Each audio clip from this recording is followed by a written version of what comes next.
દેવભૂમિ દ્વારકાના ઓખા મંડળ પંથકના યાત્રાધામ સહિતના મહત્વપૂર્ણ જગ્યાઓમાં આજે તંત્ર દ્વારા મેગા ડિમોલેશન હાથ ધરવામાં આવ્યું છે। દ્વારકા, બેટ દ્વારકા અને રૂપેણ બંદરે ગેરકાયદેસર દબાણો પર બુલડોઝર ફરી વળ્યું હતું।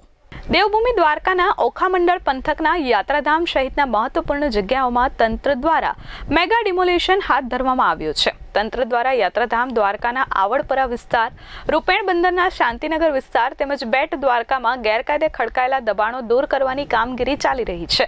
ઉલ્લેખનીય છે કે હાલ બેટ દ્વારકામાં તમામ ખાનગી વાહનો પર પ્રતિબંધ મૂકવામાં આવ્યો છે। તમામ યાત્રિકો માટે બેટ દ્વારકામાં આવન જાવન માટે પ્રતિબંધ લગાવાયો છે। બેરિકેટર ગોઠવી કોઈપણ યાત્રિક આવે નહીં તેનું ખાસ ધ્યાન રખાઈ રહ્યું છે। જો કે બેટ દ્વારકામાં જે મંદિર છે તેની સેવા પૂજાનો કાર્યક્રમ યથાવત રાખવામાં આવ્યો છે।